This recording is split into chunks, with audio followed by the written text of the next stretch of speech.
பார்த்து கொண்டிருக்கின்ற நம்முடைய கழக பொதுச் செயலாளர் பேச இருக்கின்றார்கள், எழுச்சியுரை ஆற்ற இருக்கின்றார்கள், சிறப்பு பேருரை ஆற்ற இருக்கின்றார்கள். அடிக்கடிக்க பந்து உந்தும் அறுக்கறுக்க வைரம் என்னும் அதை போல எத்தனை சோதனைகள் வந்தாலும் அனைத்திந்திய அண்ணா திராவிட முன்னேற்ற கழகம் வெற்றிவாகை சூடும். ஆணை சேனை ஆளம்பு கோட்டை கொத்தரத்தின் கொடிமரத்தின் மேலே 8வது முறையாக அண்ணா திராவிட முன்னேற்ற கழகத்தின் ஆட்சியை அண்ணன் எடப்பாடியார் தலைமையிலே அமைப்பதற்கு சூளுரை ஏற்றிருக்கின்ற கழக செயற்குழு பொதுக்குழு கூட்டம். ஓங்கலடை பிறந்து உயர்ந்தோர் துலவிலங்கி வீங்குடனீர் ஞானத்து இருடகற்றி அங்கோர் விண்ணேர் தனியாடி வென்றதொரு ஏனையது தன்னேரில்லாத தமிழ் மண்ணுக்கு தன்னிகரால தலைவன்தான் நம்முடைய எடப்பாடியார் அவர்கள். கன்னடமும் கடிதலங்கும் கவின் மலையாளமும் துருவும் முன்னுதரத்து உதித்தெழுந்து ஒன்றுபலவாகிடும் ஆரியம்போல் உலகவிட கடிந்து விடிந்து சிதையாவும் சீரிடமை செயன்மறந்து வாழ்த்துதுமே என்று சொல்கிற தமிழ் மண்ணின் மகத்தான தன்னிகரற்ற தலைவர் தான் நம்முடைய அறுவையிடர் எடப்பாடியார் அவர்கள். உங்களுடைய பலத்த கரகொலிக்கு எழுப்ப, பலத்த கரகொலி ஓசை எழும்ப, இந்த அரங்கமே அதிர நம்முடைய கழகத்தின் பொதுச் செயலாளர், நேற்றைய முதலமைச்சர், இன்றைய எதிர்கட்சி தலைவர், இன்னும் 4 மாதங்களில் தமிழகத்தினுடைய மாட்சிமை தாங்கி முதலமைச்சராக வர இருக்கின்ற அறுவையிடர் எடப்பாடியார் அவர்கள் எழுச்சி உரையாற்ற இருக்கின்றார்கள்.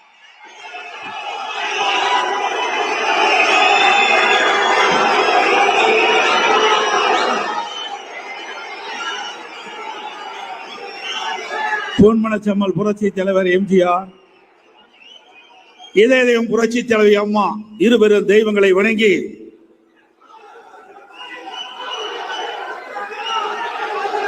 இந்த சிறப்பான எழுச்சியான செயற்குழு பொதுக்குழுக்கு தற்காலிக கழக அவைத்தலைவராக பொறுப்பேற்று இந்த பொதுக்குழு கூட்டத்தை நடத்தி கொண்டிருக்கின்ற கழகத்தினுடைய துணை பொதுச் செயலாளர், சட்டமன்ற உறுப்பினர், முன்னாள் அமைச்சர் மரியாதைக்கு அண்ணன் KP முனுசாமி அவர்களே, இந்த நிகழ்ச்சியிலே கலந்து கொண்டு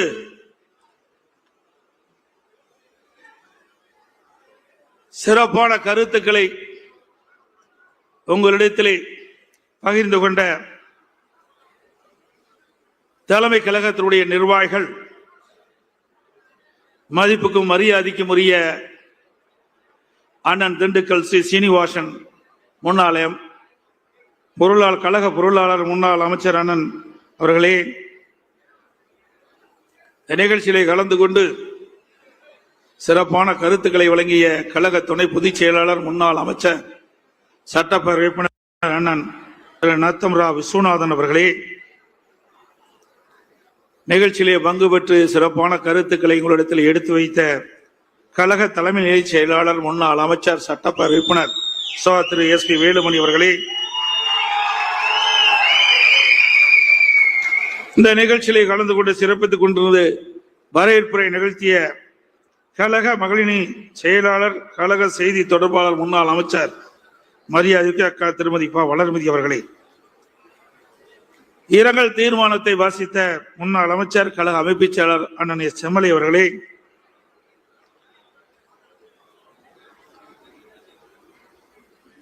தீர்மானங்களை வாசித்த முன்னாள் அமைச்சர், கழக புரட்சி தலைவர் பேரவை செயலாளர், சட்டப்பேரவை உறுப்பினர் அருமைச்சவர் திரு RP உதயகுமார் அவர்களே,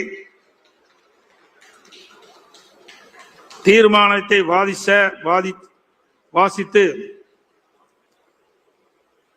நிகழ்ச்சியை தொகுத்து வழங்கிய மதிப்புக்கும் மரியாதைக்கும் உரிய முன்னாள் அமைச்சர், கழக இலக்கிய செயலாளர், சகோதரர் திரு முனைவர் SS வைகைச்செல்வன் அவர்களே, நிகழ்ச்சியிலே கலந்து கொண்டு சிறப்பான கருத்துக்களை வழங்கிய மரியாதைக்குரிய முன்னாள் அமைச்சர், கழக அமைப்பு செயலாளர் திரு D. ஜெயக்குமார் அவர்களே, இங்கே உணர்ச்சி பூர்வமான கருத்துக்களை வழங்கி அடுத்த ஆண்டு நடைபெறுகின்ற சட்டமன்ற தேர்தலிலே அனைத்து இந்திய அண்ணா திராவிட முன்னேற்ற கழகம் வென்று ஆட்சி அமைக்கும் என்று தெரிவித்த மாநிலவை உறுப்பினர், கழக அமைப்பு செயலாளர், முன்னாள் அமைச்சர் அருமைச்சர் திரு CV சண்முகம் அவர்களே, இந்த நிகழ்ச்சி சீரும் சிறப்போடும் இருப்பதற்கு அடித்தளமாக விளங்கி இந்த பகுதியுடைய மாவட்ட கழக செயலாளர், முன்னாள் அமைச்சர், கழக அமைப்பு செயலாளர் அறிவிச்சர் பா பெஞ்சமின் அவர்களே மற்றும் இந்த நிகழ்ச்சிகளை கலந்து கொண்டு சிறப்பித்துக் கொண்டிருக்கின்ற மூத்த தலைமை கழகத்துடைய நிர்வாகிகள் அண்ணன் சி பொன்னையன் அவர்களே, அண்ணன் தம்பித்துறை அவர்களே, அண்ணன் செமலை அவர்களே மற்றும் மூத்த தலைமை கழக நிர்வாகிகளே, தலைமை கழக நிர்வாகிகளே, பல்வேறு அணியினுடைய செயலாளர்களே, நிர்வாகிகளே, வாரியந்து சிறப்பித்துக் கொண்டிருக்கின்ற மாவட்ட செயலாளர்களே, நாடாளுமன்ற உறுப்பினர்களே, சட்டமன்ற உறுப்பினர்களே, முன்னாள் அமைச்சர் பெருமக்களே, முன்னாள் நாடாளுமன்ற சட்டமன்ற உறுப்பினர்களே, மாவட்ட கழகத்தினுடைய நிர்வாகிகளே, சார்பணி மாவட்ட செயலாளர்களே, நிகழ்ச்சியிலே பங்கு பெற்றுகின்ற நகர கழக செயலாளர்களே, ஒன்றிய கழக செயலாளர்களே, பேருகழக செயலாளர்களே, பகுதி கழக செயலாளர்களே, வாரியந்துள்ள சிறப்பு அழைப்பாளர்களே, மகளிரை சேர்ந்த சகோதரிகளே, பத்திரிகையாளர், ஊடக நண்பர்களே, அத்தனை பேருக்கும் என்னுடைய முதற்கண் நன்றி கலந்த வணக்கம்.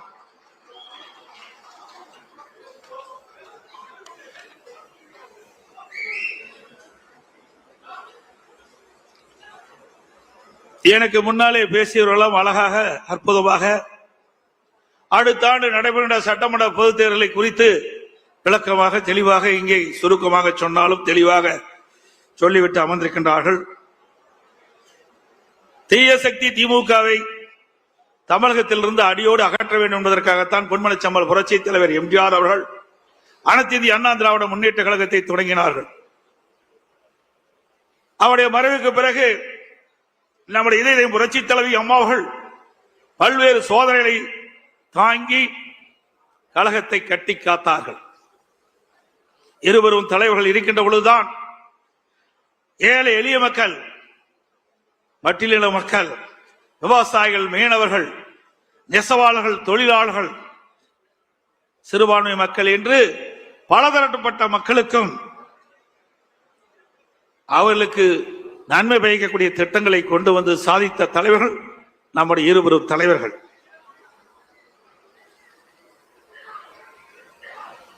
அவருடைய ஆட்சி காலத்தில் தான் மகளிர் மற்றும் இளைஞர்களுக்கு கல்வி, அறிவு, வேலை வாய்ப்பு, நல்வாழ்வு போன்ற அற்புதமான திட்டங்கள் கிடைக்கப்பட்டது. அமைதி, வளம், வளர்ச்சி என்ற அம்மாவின் கொள்கையே நமக்கு தாரக மந்திரமாக கொடுத்தவர் இதயம் புரட்சி தலைவி அம்மா அவர்கள். புரட்சி தலைவர், புரட்சி தலைவி அம்மா ஆகிய இருவரும் வகுத்து தந்த மனித நேயம், மக்கள் நலன், சகோதரத்துவம், சமத்துவம் ஆகியவற்றை எக்காலம் பேணி காப்பது நமது உயிர் மூச்சாக கொண்டிருப்பது அனைத்து இந்திய அண்ணா திராவிட முன்னேற்ற கழகம்.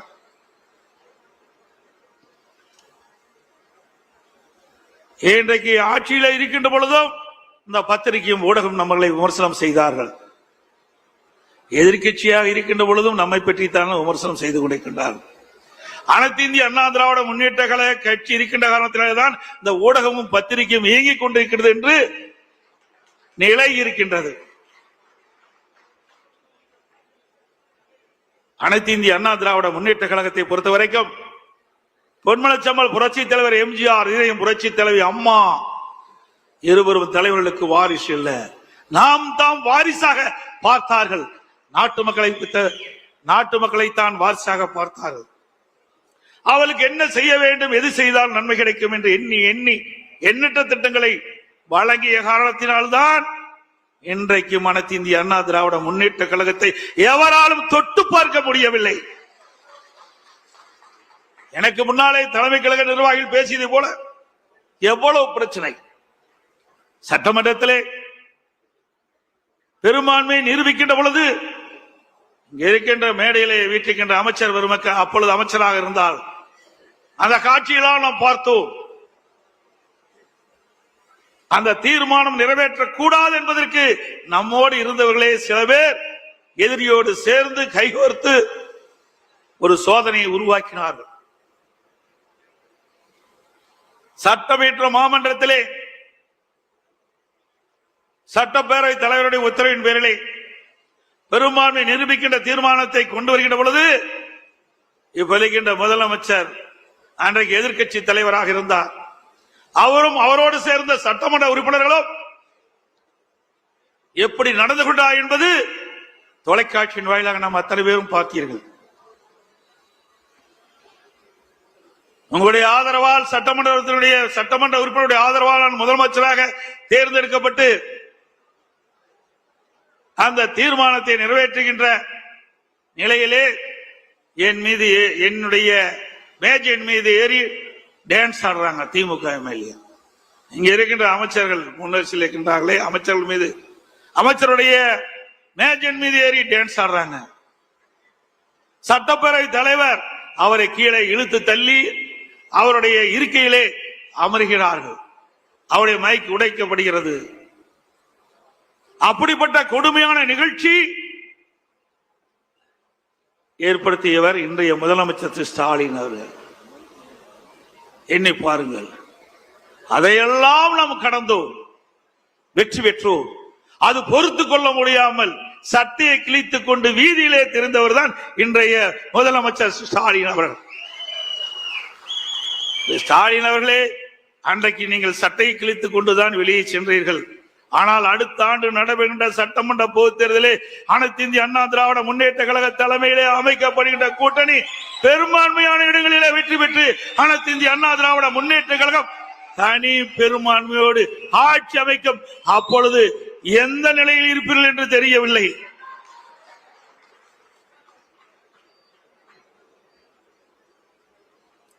மேலும் அனைத்து இந்திய அண்ணா திராவிட முன்னேற்ற கழகம் ஆட்சியில் அமர்ந்த பிறகு அதை உடைக்க பல்வேறு சதித்திட்டங்கள் தீட்டப்பட்டன.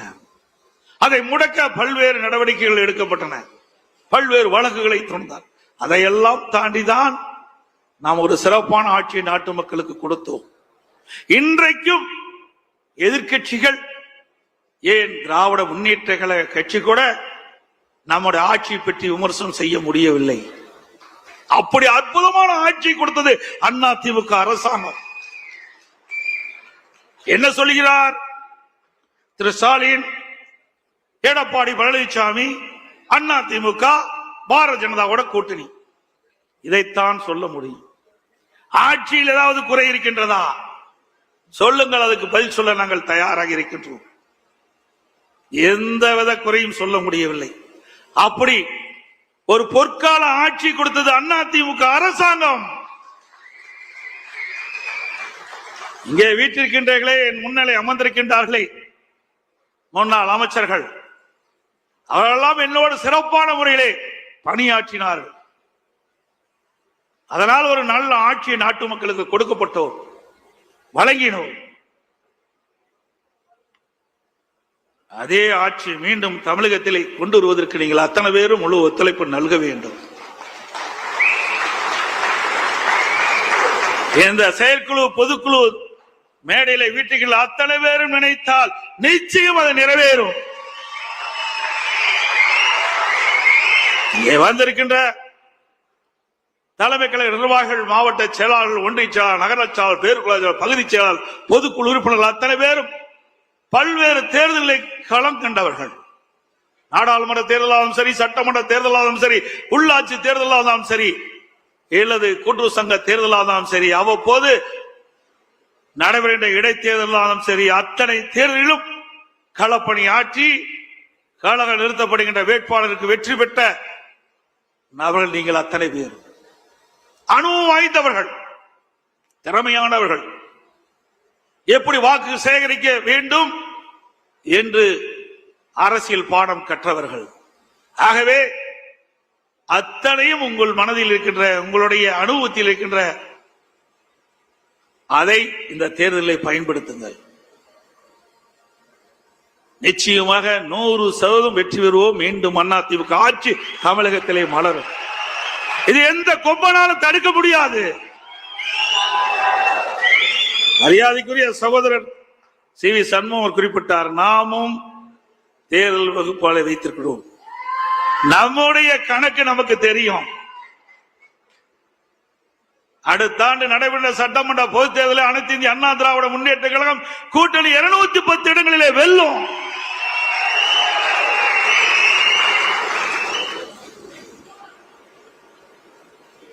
நம்முடைய கழக நிர்வாகிகளுக்கே சில நேரத்தில் சந்தேகம் ஏற்பட்டது. அதையெல்லாம் போக்குவது எங்களுடைய கடமை என்ற அடிப்படையிலே சில விளக்கங்களை தர விரும்புகின்றேன். எனக்கு முன்னாலே தலைமை கழக நிர்வாகிகள் குறிப்பிட்டதை போல வேறு 2 லட்சம் வாக்குகளிலே 43 சட்டமன்ற உறுப்பினர்களை இழந்தோம். அதனால ஆட்சி இழந்து இன்னைக்கு எதிர்க்கட்சி வரிசையிலே அமர்ந்திருக்கின்றோம். அதுவும் யார் சூழ்ச்சியால் அந்த வாக்குகள் இழக்கப்பட்ட என்ற விவரத்தையும் அவர்கள் சொன்னார்கள்.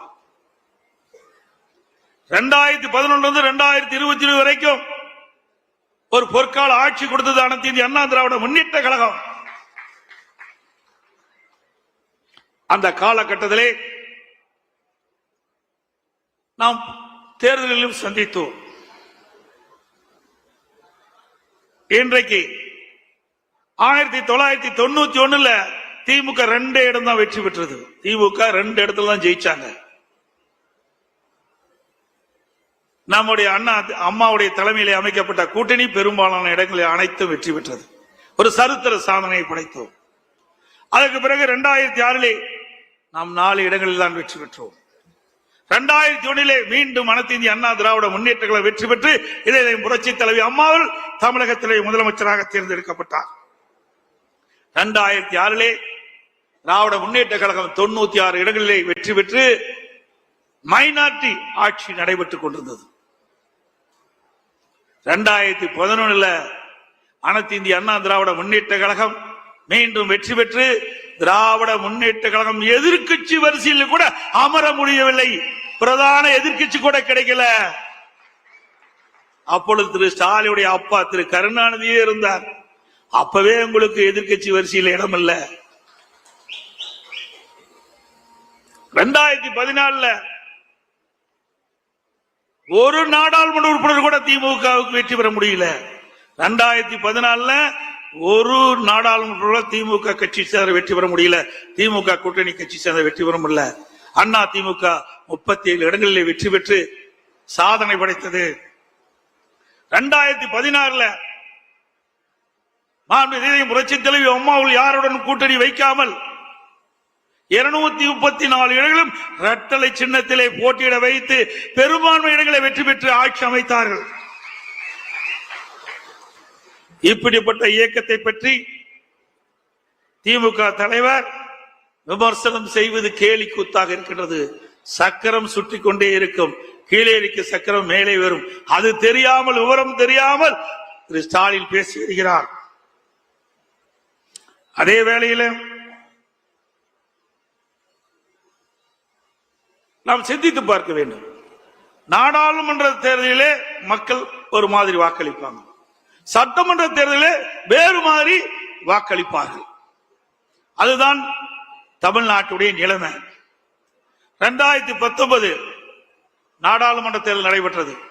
அப்பொழுது 39 நாடாளுமன்றத்தில் 234 சட்டமன்ற தொகுதி இருந்தது. அதுல 2 தொகுதியில தான் நாம் வெற்றி பெற்றோம். அப்பொழுது இடைத்தேர்தல் நடந்தது.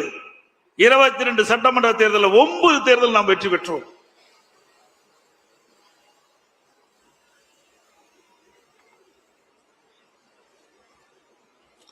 (2021) அனைத்து இந்திய அண்ணா திராவிட முன்னேற்ற கழக தலைமையில் அமைக்கப்பட்ட கூட்டணி 75 இடங்களில் நாம் வெற்றி பெற்றோம்.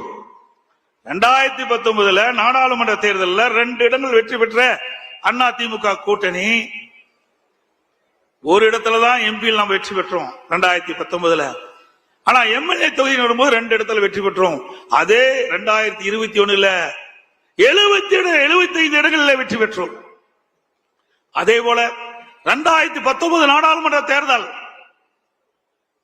அப்ப திராவிட முன்னேற்ற கழகத்தை சேர்ந்தவர்கள் அந்த சட்டமன்ற இடைத்தேர்தலில் போட்டியிட்டாங்க. அண்ணா திமுக எதிர்த்து அண்ணா திமுக திமுக 2 தான் 22 சட்டமன்ற இடைத்தேர்தல் நாம் போட்டியிட்டோம். அதுல 9 எம்எல்ஏ நாம ஜெயிச்சோம். அப்ப நிலக்கோட்டை சட்டமன்ற தொகுதி நாடாளுமன்றத்தில் திமுக சுமார் 39,000 வாக்குகளை வெற்றி பெறாங்க. அதே நிலக்கோட்டை சட்டமன்ற தொகுதியில அண்ணா திமுக 25,000 வாக்குகளை வெற்றி பெற்றோம். ஒரே நேரத்தில் தேர்தல் நடைபெறுகிறது. நாடாளுமன்றத்தில் திமுக போட்டியிடுறது, சட்டமன்றத்திலையும் திமுக போட்டியிடுது. ஆனால் நாடாளுமன்றத்தில் அதிக வாக்கு வாங்குறாங்க, சட்டமன்றத்தில் அண்ணா திமுக அதிகமா வாக்குது. இப்படி 9 சட்டமன்ற இடைத்தேர்தலிலும் அண்ணா திமுக திமுக வீழ்த்தியது அந்த 9 சட்டமன்ற தொகுதியிலும் நாடாளுமன்ற தொகுதியை பொறுத்த வரைக்கும் அவர்கள் அதிகமா வாங்கினாங்க.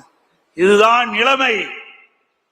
அது மட்டுமல்ல, 2024 சட்டமன்ற நாடாளுமன்ற தேர்தல் நடைபெற்றது. அதுல 39 தொகுதி திமுக தான் வெற்றி பெற்றாங்க. அந்த 234 சட்டமன்ற தொகுதியில அண்ணா திமுக கூட்டணி அந்த எம்எல்ஏ தொகுதி 234 சட்டமன்ற தொகுதி 39 நாடாளுமன்றத்தில் வருது. 10 இடங்கள் நாம் வெற்றி பெற்றோம். இன்றைக்கு பாரதிய ஜனதா அண்ணா திமுக கூட்டணி அமைச்சிருக்குது. 2024 நாடாளுமன்ற தேர்தலில் அண்ணா திமுக கூட்டணி வாங்கின வாக்கு, திமுக பாரதிய ஜனதா கூட்டணி வாங்கின வாக்கு ரெண்டையும் சேர்த்துனா 41.33%.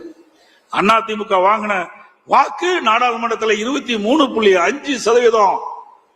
பாரதிய ஜனதா நாடாளுமன்றத்திலே வாங்கின வாக்கு இரண்டையும் சேர்த்தா 41.33%. அப்போ இந்த 234 சட்டமன்ற தொகுதி 39 நாடாளுமன்றத்தில் இருக்குது.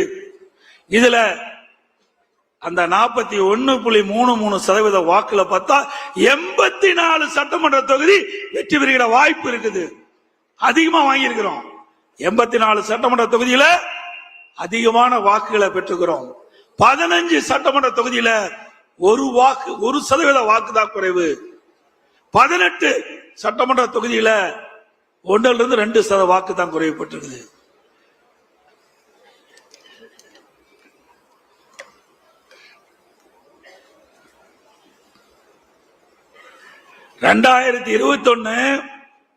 சட்டமன்ற பொதுத் தேர்தல், 2019 நாடாளுமன்ற தேர்தல் ரெண்டு ஒப்பிட்டு நான் சொன்னேன்.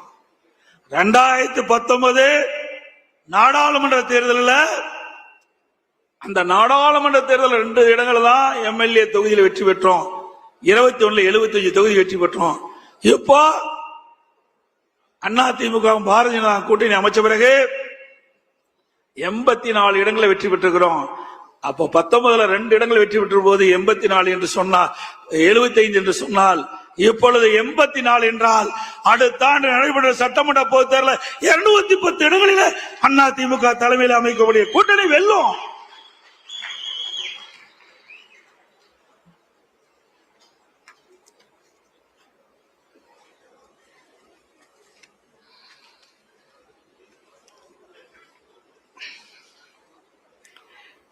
இந்த நம்முடைய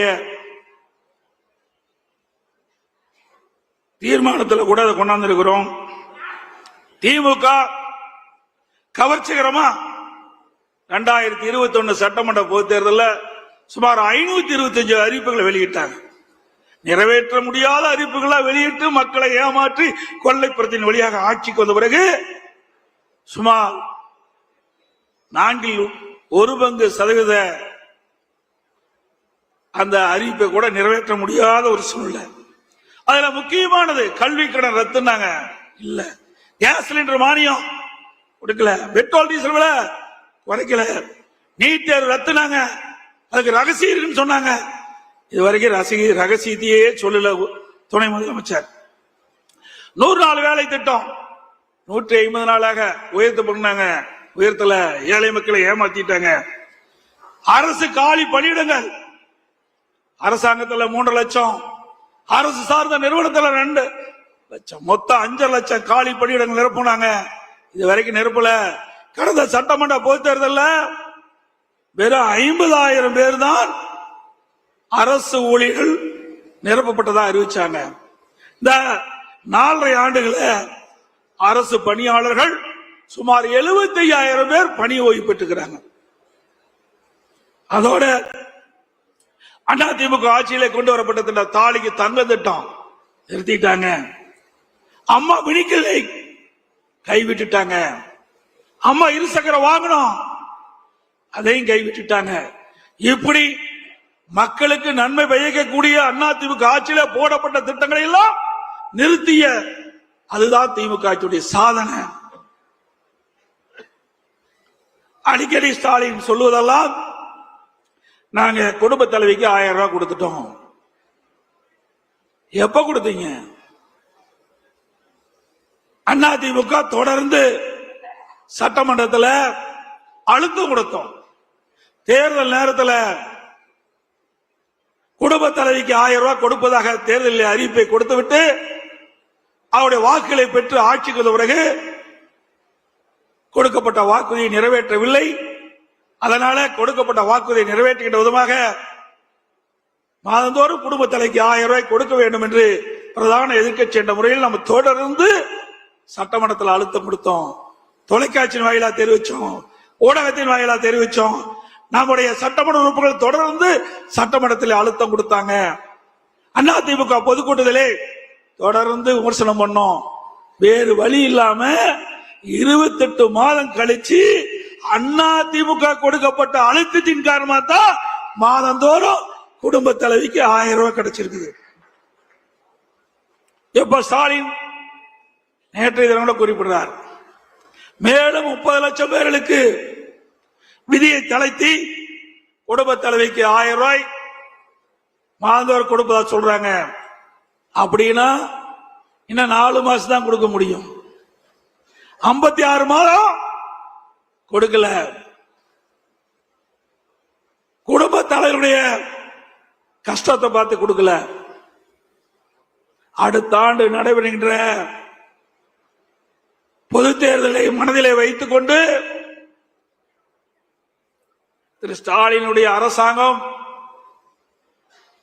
விதியை தளர்த்தி 30 லட்சம் பேர்களுக்கு மேலும் மாதந்தோறும் 1000 ரூபாய் குடும்ப தொகை தருவதாக சொல்லிக்கிறாங்க. ஆக தேர்தலுக்காகத்தான் கொடுக்கிறாங்க ஒழிய இந்த குடும்ப தலைவி படுகின்ற கஷ்டத்துக்காக கொடுக்கல. நீங்கள் எவ்வளவு பணம் கொடுத்தாலும் மக்கள் வாங்கிக் கொள்வார்கள். ஆனால் ஓட்டு மட்டும் அதிமுக கூட்டணிக்கு தான் போடுவாங்க. அதோட இன்றைக்கு மக்கள் செல்வாக்கு இழந்துட்டார் ஸ்டாலின் அவர்கள். இளைஞருடைய செல்வாக்கையும் இழந்து விட்டார். அதனால இப்பொழுது அறிவிப்பு கொடுத்திருக்கிறார். கல்லூரியிலே படிக்கின்ற மாணவர்கள், அரசு கல்லூரியிலே படிக்கின்ற மாணவர்களுக்கு லேப்டாப் கொடுப்பதா சொல்லியிருக்கிறாங்க. தொடர்ந்து 4 ஆண்டு காலம் சட்டமன்றத்தில் அழுத்தம் கொடுத்தோம். அனைத்து இந்திய அண்ணா திராவிட முன்னேற்ற கழக அரசு இருக்கின்ற பொழுது, இதயம் புரட்சி தலைவி அம்மா இருக்கின்ற பொழுது அரசு பள்ளி படிக்கின்ற மாணவர்களுக்கு ஒரு விஞ்ஞான கல்வி கொடுக்க வேண்டும், அறிவுபூர்வமான கல்வி கிடைக்க வேண்டும். இதற்காக மடிக்கணினி திட்டத்தை கொண்டு வந்தார்கள். சுமார் 52 லட்சம் மடிக்கணினி கொடுத்தோம். அதை வலியுறுத்தி சட்டமன்றத்திலே நாங்கள் தொடர்ந்து பேசினோம். எங்களுடைய சட்டமன்ற உறுப்பினர்களும் பேசினார்கள். தொடர்ந்து பத்திரிகையின் வாயிலாக, ஊடகங்களின் வாயிலாக நம்முடைய கருத்தை தெரிவித்தோம். அப்பொழுதெல்லாம் ஸ்டாலின் இந்த திட்டத்தை கொண்டு வருவதற்கு உடன்படல. இன்றைக்கு மக்கள் செல்வாக்கு இழந்த காலத்திலே, இளைஞருடைய செல்வாக்கு இழந்த காலத்திலே அடுத்த ஆண்டு சட்டமன்ற தேர்தல் நடைபெறுகிறதை முன்னிட்டு 10 லட்சம் மாணவர்களுக்கு, அரசு கல்லூரியிலே படிக்கின்ற மாணவர்களுக்கு லேப்டாப் கொடுப்பதாக அறிவிச்சிருக்கிறார். மாணவருடைய நலன் கருதி கொடுக்கல. அடுத்த ஆண்டு நடைபெறுகின்ற சட்டமன்ற பொது தேர்தலில் அந்த இளைஞர்களுடைய வாக்கு கிடைக்க என்பதற்காக இந்த 10 லட்சம் லேப்டாப் கொடுக்குறீங்க. சரி, இப்ப கொடுப்பத இந்த கல்லூரி திறப்பதற்கு முன்பே கொடுத்திருந்தா அவளுக்கு பயனுள்ளதா இருந்திருக்கும். ஆனா கல்லூரி திறந்து 5 மாதம் கழித்து இப்ப கொடுக்குறீங்க. அந்த கல்லூரியில் மாணவர் சேர்ந்த உடனே அவருடைய சொந்த பணத்துல லேப்டாப் வாங்கி இன்றைக்கு அதன் மூலமாக அறிவுத்திறனை வளர்த்துக்கிட்டு இருக்கிறாங்க. இந்த லேப்டாப் கொடுப்பதனால என்ன பயன்? எண்ணி பாருங்க. இதை கொடுப்பதை மட்டும் வேண்டாம் என்று சொல்லவில்லை. கொடுப்பதை உரிய நேரத்தில் கொடுத்தீங்களா? இல்ல. அவருடைய வாக்கு தேவை. அடுத்த ஆண்டு நடைபெறுகின்ற தேர்தல் திமுகவுக்கு பயம் வந்து விட்டது, தோல்வி அடைந்து விடுவோம் என்று பயம் வந்து விட்டது. அதனால அவசரமாக இன்றைக்கு அரசு கல்வியிலே படிக்கின்ற மாணவர்களுக்கு லேப்டாப் கொடுப்பதாக அறிவிச்சிருக்கிறாங்க.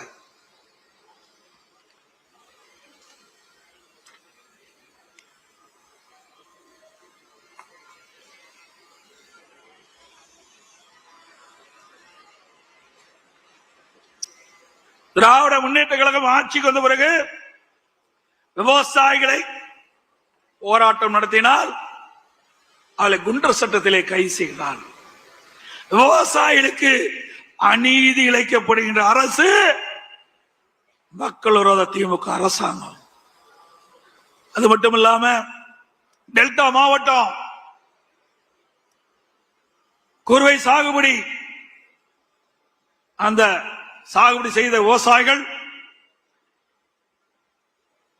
அந்த விளைந்த நெல்லை அறுவடை செய்து மூட்டை பிடித்து கொள்முதல் நிலையத்துக்கு கொண்டு சென்றால் அந்த கொள்முதல் நிலையத்திலே விவசாயிய நெல்லை கொள்முதல் செய்யாத காரணத்தினாலே தொடர் மழையின் காரணமாக 15 நாட்கள் நெல் கொள்முதல் நிலையத்தை மூடிய காரணத்தினால் விவசாயிகள் கொண்டு வந்த நெல் சாலை ஓரத்தில் குவியலாக குவித்து வைத்திருந்தார்கள். கொள்முதல் நிலையத்திற்கு முன்பாக நெல் மணிகளை குவித்து வைத்திருந்தார்கள். தொடர் மழையின் காரணமாக நெல் மணி எல்லாம் முளைத்து விவசாயிகள் பாதிக்கப்பட்டாங்க.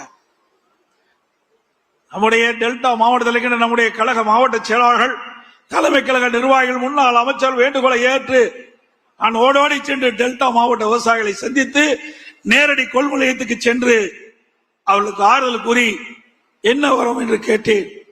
அப்பொழுது குறிப்பிட்டார்கள், 15 நாட்களாக இந்த நெல்லை நாங்கள் காவல் காத்துக் கொண்டிருக்கின்றோம். இந்த அரசாங்கம் கொள்முதல் நிலையிலே கொள்முதல் செய்யவில்லை. கொள்முதல் செய்யப்பட்ட நெல்லையும் அந்த குடோனில் அடுக்கி வைத்திருக்கிறார்கள். அது வெளியிலே சென்றால்தான் நெல் கொள்முதல் செய்ய முடியும். இப்படிப்பட்ட அவல நிலை எங்களிடத்திலே இருக்கின்றது. கடுமையாக பாதிக்கப்பட்டு விட்டோம் என்று சொன்னார்கள். அதை பார்க்க யாருமே செல்ல, இந்த விவசாயிகளுக்கு ஆறுதல் சொல்ல திமுகவிலிருந்து யாரும் செல்லல.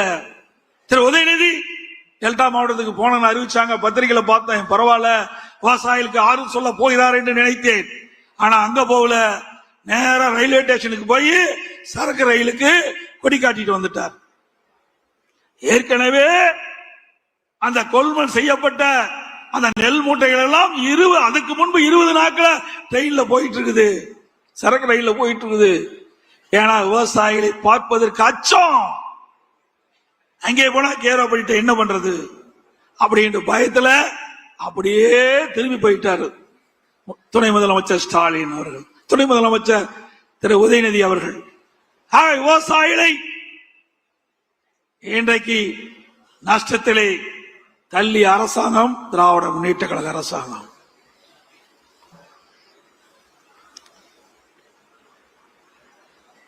அதே போல திராவிட முன்னேற்ற கழகம் ஆட்சிக்கு வந்த பிறகு விலைவாசி வெண்ணெய் முட்டுகின்ற அளவுக்கு உயர்ந்து போச்சு. ஏழை மக்கள் வாங்கிட்ட சக்தி இழந்து விட்டார்கள். அரிசி விலை உயர்வு, பருப்பு விலை உயர்வு, எண்ணெய் விலை உயர்வு. இந்த ஏழை மக்களை காப்பதற்கு பதிலாக இந்த அரசு ஆட்சிக்கு வந்த பிறகு இந்த விலைவாசி உயர்வால் நம்முடைய ஏழை மக்கள் வாட்டி வதைக்கின்ற நிலையை நாம் பார்க்கின்றோம். அதோடு கட்டுமான பொருட்கள் விலை கேட்க வேண்டிய அவசியமே இல்லை, அந்த அளவுக்கு உயர்ந்து போச்சு. ஜல்லி விலை உயர்வு, கம்பி விலை உயர்வு, சிமெண்ட் விலை உயர்வு, செங்கல் உயர்வு, மர விலை உயர்வு. இப்படி அவல ஆட்சி இன்றைக்கு நடந்து கொண்டிருக்கிறது தமிழகத்திலே. அதோடு மின் கட்டணம் சுமார் 52% உயர்த்தினாங்க. ஆண்டுக்கு 5% உயர்த்தப்பட்டு விட்டது. ஸ்டாலின் ஒரு காலகட்டத்தில் குறிப்பிட்டார், மின்சாரத்தை தொட்டாத்தான் ஷாக் அடிக்கும், மின் கட்டணத்தை கேட்டாலே ஷாக் அடிக்கும் என்று சொன்ன திரு ஸ்டாலின் அவர்கள் குறைந்ததான் நம்ம அம்மா இருக்கும் போது குறைவாத்தான் நாம் மின் கட்டணத்தை நாம் உயர்த்தணும். ஆனா திமுக ஆட்சி போல 52% உயர்த்தல, நிலை கட்டணத்தில் உயர்த்தல, ஆண்டுக்கு 5% மின் கட்டணத்தில் உயர்த்தல. இப்பொழுது என்ன நிலைமை? மின்சாரத்தை தொட்டாத்தா ஷாக் அடிக்கும், கரண்ட் பில்ல கேட்டாலே ஷாக் அடிக்குது. அப்படிப்பட்ட நிலைமை. வீட்டு வரி 100% உயர்ந்து போச்சு, கடை வரி 150% உயர்ந்து போச்சு, குடிநீர் வரி உயர்வு, குப்பை வரி உயர்வு. இப்படி வரி மேல் வரி போட்டு மக்களை வாட்டி வதைக்கின்ற அரசாங்கம் திமுக அரசாங்கம். இதே அண்ணா திமுக ஆட்சியில ஒப்பிட்டு பாருங்கள், மின் கட்டணம் எவ்வளவு குறைவு, வீட்டு வரி எவ்வளவு குறைவு, கடை வரி எவ்வளவு குறைவு. ஆக மக்களுக்கு நன்மை கிடைத்தது அதிமுக ஆட்சியிலே.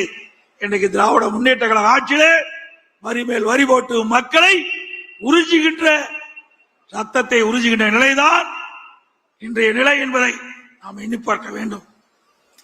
நெசவாளுடைய நிலை பரிதாபமான நிலை. நெசவு தொழில் நலிவடைந்து விட்டது. அதை சீர் செய்ய அரசு எந்த நடவடிக்கை எடுக்கல. விசைத்தறி தொழில் அழிந்து போய்விட்டது, உண்டான நடவடிக்கை எடுக்கல. அதில் இருக்கின்ற தொழிலாளர்கள் வேலையில்லாத காரணத்தினாலே வறுமையில் வாடி அவருடைய உடல் உறுப்புகளை விற்கின்ற அவல நிலைக்கு இந்த ஆட்சியிலே போய்விட்டது. இன்றைக்கு இந்தியாவிலே எத்தனையோ மாநிலம் இருக்குது.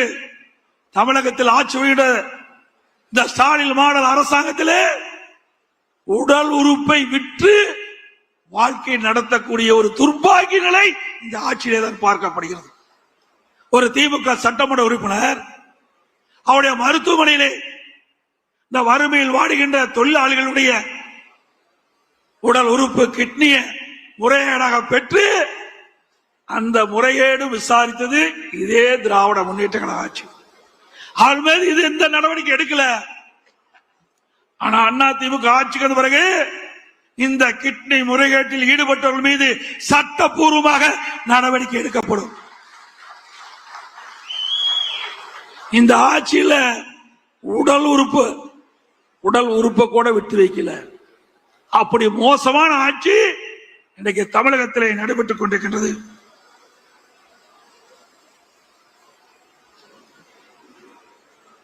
போக்குவரத்து துறையிலே போக்குவரத்து முன்னாள் ஊழியர்கள் தங்களுக்கு கிடைக்க வேண்டிய பணம் கிடைக்கவில்லை என்று போராட்டத்தில் இறங்கி போராடி பணம் பெறுகின்ற சூழ்நிலை. எப்பொழுது பார்த்தாலும் ஸ்டாலின் சொல்லுகின்றார், இன்றைக்கு மகளிருக்கு கட்டணமில்லா பேருந்து விட்டுருக்கும் சொல்லி அந்த பேருந்தில் ஏறி இறங்கினாதான் உயிர் நிச்சயம். அப்படிப்பட்ட பேருந்து ஓட்டுதல் பேருந்து தான் இன்றைக்கு தமிழகத்தில் இயங்கிக் கொண்டிருக்கிறது. தொழில்துறை இதெல்லாம் எதற்காக சொல்லினேன் என்று சொன்னால், வருகின்ற சட்டமன்ற தேர்தலில் நாட்டு மக்களுக்கு நீங்கள் தெரிவிக்க வேண்டும் என்ற அடிப்படையில் இதை நான் தெரிவித்துக் கொண்டிருக்கின்றேன். அதிமுக ஆட்சிக்கும் திமுக ஆட்சிக்கும் என்ன வேறுபாடு என்பதையும் நாட்டு மக்களுக்கு நீங்கள் தெளிவுபடுத்த வேண்டும் என்பதற்காக இந்த விவரங்களை நான் குறிப்பிடுகிறேன். தொழில்துறை அதிமுக ஆட்சியில மிக சிறப்பா இருந்தது. 2015 அம்மா அவர்கள் முதல் தொழில் முதலீட்டாளர் மாநாட்டை சென்னையில் நடத்தினாங்க. 2,42,000 கோடி தொழில் முதலீட்டு ஈர்க்கப்பட்டது. 98 புரிந்துணர்வு ஒப்பந்தம் போடப்பட்டாங்க. அந்த பணியெல்லாம் துவங்கி நிறைவேற்றப்பட்டு பல்லாயிரக்கணக்கான பேருக்கு வேலை கிடைச்சிருக்குது. 2019 அம்மாவுடைய அரசு தொழில் முதலீட்டு மாநாட்டை நடத்தணும். சென்னையில சுமார் 3,05,000 கோடி தொழில் முதலில் ஈர்க்கப்பட்டது. சுமார் 304 புரிந்துணர்வு ஒப்பந்தங்கள் போடப்பட்டு நடைமுறைக்கு கொண்டாந்தோம். அந்த நிறுவனங்கள் எல்லாம் இன்றைக்கு உற்பத்தியை தொடங்கிவிட்டது. அதனால பல்லாயிரக்கணக்கான இளைஞர்களுக்கு வேலை வாய்ப்பை பெற்று தந்தோம். திமுக அரசாங்கம் வந்த பிறகு அவர்கள் தொழில் முதலீட்டு மாநாட்டை நடத்தினார்கள். திரு ஸ்டாலின் அவர்கள் அண்மையிலே ஜெர்மன் நாட்டுக்கு போகும்போது விமான நிலையத்திலே பத்திரிகையாளர்களை சந்தித்து பேட்டி கொடுத்தார். அப்பொழுது இந்த பேட்டியிலே குறிப்பிடுகிறார்,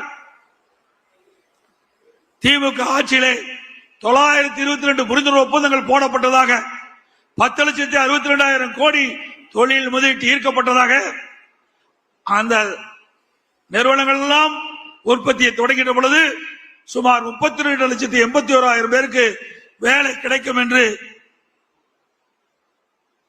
அறிவித்தது மட்டுமல்ல, 77% புரிந்துணர்வு ஒப்பந்தங்கள் நிறைவேற்றப்பட்டதாக ஒரு பச்சை பொய்ய சொன்னார். 77 புரிந்துணர்வு ஒப்பந்தங்கள் நிறைவேற்றப்பட்டது என்று சொன்னா 25 லட்சம் பேருக்கு வேலை கிடைச்சிருக்கும். எப்படி நாட்டு மக்களை ஏமாற்ற என்பதை நாம் எண்ணி பார்க்க வேண்டும்.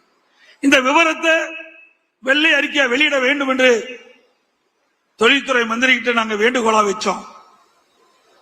திராவிட முன்னேற்ற கழகம் ஆட்சி பொறுப்பேற்ற பிறகு எவ்வளவு முதலீடு ஈர்க்கப்பட்டது, எவ்வளவு புரிந்துணர்வு ஒப்பந்தங்கள் நடைமுறைக்கு வந்தது, எவ்வளவு பேருக்கு வேலை கிடைச்சது என்ற புள்ளி விவரத்தை நீங்கள் வெளியிட வேண்டும். வெள்ளை அறிக்கை என்று கேட்டா வெள்ளை பேப்பரை வெளியிடுறார். அதுதான் உண்மை.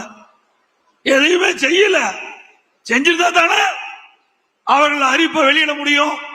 இப்படிப்பட்ட நிலைமை, பொய்ய பேசி பேசி உண்மையாக்க பாக்குறாங்க விடியா திமுக ஆட்சியில. எனக்கு முன்னால தலைமை செயலர் அறிவிச்சவர் வேலுமணி சொன்னாங்க, திமுக ஆட்சியில எந்த ஒரு பெரிய திட்டத்தையும் கொண்டாடல. அண்ணா திமுக ஆட்சியில கொண்டு வரப்பட்டு நிறைவேற்றப்பட்ட திட்டங்களை தான் ஸ்டிக்கர் ஒட்டி திறந்துட்டு இருக்காங்க. அத்திக்கடை அவனாசி திட்டம் அண்ணா திமுக ஆட்சியில போடப்பட்டது, ஸ்டிக்கர் ஒட்டி திறக்கிறார். கோவையிலே கோவை அவனாசி ரோட்ல பிரம்மாண்டமான மேம்பாலம், அதிக தூரம் உள்ள உயர்மட்ட மேம்பாலம் கட்டியது அண்ணா திமுக ஆட்சியில.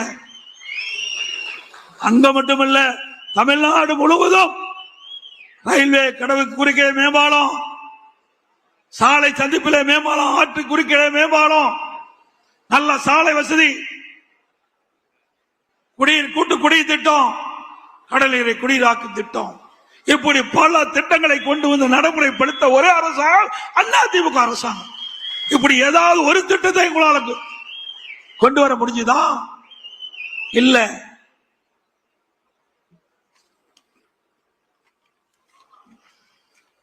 அதோட கடலை பத்தி சொன்னாங்க. அண்ணா திமுக ஆட்சி இருக்கின்ற பொழுது சுமார் 73 ஆண்டு காலம் தமிழகத்திலே பல்வேறு கட்சிகள் ஆட்சி புரிந்தன. அந்த 73 ஆண்டுகள 2021 வரை 73 ஆண்டு காலம் பல்வேறு கட்சிகள், காங்கிரஸ் ஆட்சி, திமுக ஆட்சி, அண்ணா திமுக ஆட்சி என்று பல்வேறு கட்சிகள் தமிழகத்திலே ஆட்சி புரிந்தது. 2021 5,18,000 கோடி தான் கடை. கொரோனா காலம் 19-20 அப்பா நமக்கு வருமானம் இல்ல, ஜிஎஸ்டி இல்ல, பெட்ரோல் டீசல் வருமானம் இல்ல, பத்திரப்பதிவு இல்ல, ரோட் டாக்ஸ் இல்ல, கலால் வரி கிடையாது, வரியே இல்லாம ஓராண்டு ஆட்சி புரிந்த ஒரே அரசாங்கம் அண்ணா திமுக அரசாங்கம். அந்த காலகட்டத்தில் கூட ஏழை மக்கள் பாதிக்க கூடாது என்பதற்காக ரேஷன் கடையில 11 மாதம் விலையில்லா உணவுப் பொருளை கொடுத்த அரசாங்கம் அண்ணா திமுக அரசாங்கம். அந்த கொரோனா தொற்று,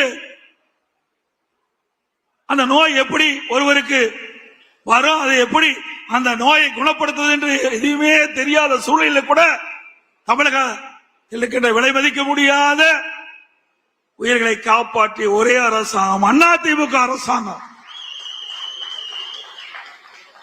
இன்னைக்கு வல்லரசுல கூட இப்படிப்பட்ட சிகிச்சை கொரோனாவால் பாதிக்கப்பட்ட மக்களுக்கு கொடுக்கல. பாரத பிரதமர் அனைத்து முதலமைச்சருடைய கருத்துக்களை காணொலி காட்சி கேட்கின்ற பொழுது அவர் குறிப்பிட்டார், தமிழகத்திலே கொரோனா வைரஸ் பரவலை தடுப்பதில் முதல் மாநிலம் நீங்க தமிழ்நாட்டில் மாதிரி நீங்க கடைபிடிங்க, கொரோனா வைரஸை தடுக்க முடியும் என்று. அப்படி ஒரு சிறப்பான ஆட்சி கொடுத்த அரசாங்கம், மக்களை காத்த அரசாங்கம் என்பதை நேரத்தில் எண்ணி பார்க்க வேண்டும்.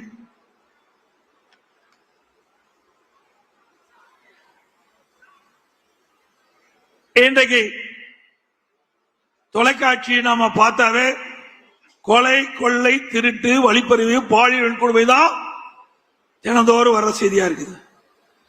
அப்பெல்லாம் பாத்தீங்களா தங்க என்ன விலை, வெள்ளி என்ன விலையெல்லாம் வரும். இப்ப கொலை நிலவரம் என்ன நிலவரம் வந்துகிட்டு இருக்குது. அப்படிப்பட்ட அவல ஆட்சி தமிழகத்திலே நடைபெற்றுக் கொண்டிருக்கிறது. இன்றைக்கு தமிழகத்திலே போதைப் பொருள் நிறைந்த மாநிலமாக காட்சி அளிக்குது. ஆக அதையெல்லாம் தடுக்க திறமையற்ற அரசாங்கமா திமுக அரசு இருக்குது.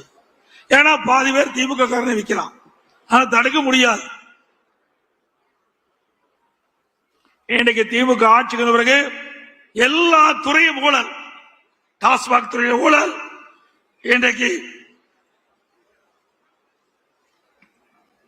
ஒப்பந்தம் மற்றும் விற்பனை முறைகேடல், மணல் கடத்தல், போக்குவரத்து துறையிலே ஊழல், மின்சார வாரியத்திலே ஊழல், அதோட மதுரையில அங்க இருக்கிற மாநகராட்சியில வருவாய் 200 கோடி ஊழல் செஞ்சிருக்காங்க. ஆட்டுக்கு, மாட்டுக்கு, பன்னிக்கெல்லாம் வரி போட்டாங்க. அந்த பன்னியில போட்ட வரி கூட விட்டு வைக்கல திமுக ஆட்சி. இப்பொழுது நகராட்சி குடிநீர் வழங்குகின்ற அமைச்சர் இன்றைக்கு அமலாக்கத்துறை பல்வேறு ஊழல் பட்டியல காவல்துறைக்கு அனுப்பிச்சிருக்கிறாங்க. எஃப்ஐஆர் போடணும். முதலா ஒருத்தர் போக போறார். முதலா ஒருத்தர் போக போறார். படிப்படியா போவாங்க. ஆக இன்னும் 2-3 மாதம் இருக்குது. 100 நாள் தான் இருக்குது தேர்தலுக்கு. அந்த 100 நாள்ல எத்தனை திமுக அமைச்சர்கள் எங்க போவாருன்னு தெரியும். பத்திரமான இடத்துக்கு போவாங்க. சென்னை மாநகராட்சியில கழிப்பறை பராமரிப்புல ஊழல், மின்சாரத்துறையில டிரான்ஸ்பார்ம் டெண்டர் விட்டதுல ஊழல், ஒரே மாதிரி டெண்டர். இன்னைக்கு 3 லட்சத்துக்குன்னு சொன்னா 12 பேரும் 3 லட்சத்துக்கு கோட் பண்ணியிருக்கிறாங்க. இப்படி அப்பட்டமாக ஊழல் செய்கிற ஒரே அரசாங்கம் திமுக அரசாங்கம். பத்திரப்பதிவு உங்களுக்கு எல்லாத்துக்கும் தெரியும். இப்படி இந்தியாவிலேயே பிரிச்சு பார்த்து பத்திரப்பதிவு செஞ்சு அதில் ஊழலிலே திளைக்கின்ற ஒரே அரசாங்கம் திமுக அரசாங்கம்.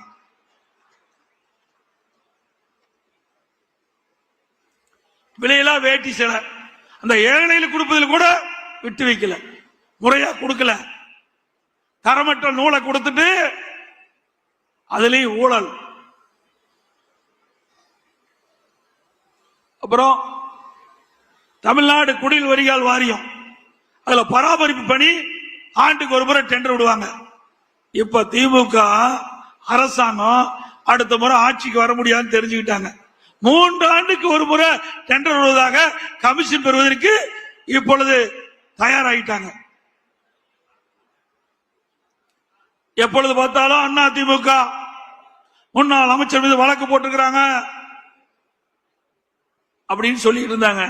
இப்ப திமுக அமைச்சர் மீது எத்தனை பேர் மீது வழக்கு, இன்னும் எத்தனை பேர் மீது வழக்கு வர இருக்கிறது என்பதை எண்ணி பார்க்க வேண்டும். பொன்முடி அவரது மனைவி சொத்து குவிப்பு வழக்கு, செந்தில் பாலாஜி வெளியிலே வர முடியாது, அந்த அளவுக்கு வலிமையான வழக்கு இருக்குது. துரைமுருகன் அண்ணன் மணல் ஊழல்ல மாட்டிக்கிட்டு விதி விளங்கி இருக்கிறார். KN நேரு நகராட்சி நிர்வாக பணி, அந்த